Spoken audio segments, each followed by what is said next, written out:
അപ്പോൾ ഈ കൃഷിക്കാരുടെ ഇടയിൽ ഇപ്പോൾ നമ്മൾ ബോട്ട് ചോദിക്കാൻ വരികയാണെങ്കിൽ കൃഷിക്കാർക്ക് ഏറ്റവും പറയാനുള്ളൊരു കാര്യം എന്താ വെച്ചാൽ വർഷങ്ങളായിട്ട് പഞ്ചായത്തിനോട് ആവശ്യപ്പെടുന്ന കാര്യമാണ് ഈ തോട്.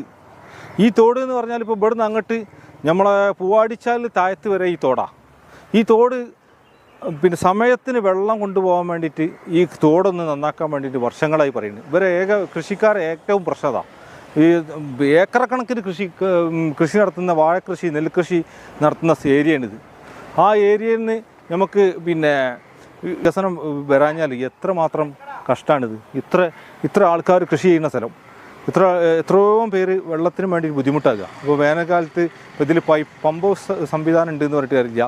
ഒരു ഒഴുകിപ്പോണ വെള്ളം അല്ലെങ്കിൽ ഒരു തോടിൽ ഒഴുകിപ്പോണ വെള്ളം ഉണ്ടായാലും മഴ പെയ്താൽ വെള്ളം ശരിക്കും കൃഷി ആവശ്യത്തിന് കൃഷി ഉണ്ടാക്കാനും കഴിയുള്ളൂ. അതേപോലെ തന്നെയാണ് വേനൽക്കാലം വരുമ്പം വെള്ളം എടുക്കണമെങ്കിലും ആ തോട് വേണമെന്നാലും ആവശ്യപ്പെടുന്നത്. നിങ്ങൾ മത്സരിക്കുമ്പോൾ ആദ്യം പറയുന്ന സംഗതി അതാണ്.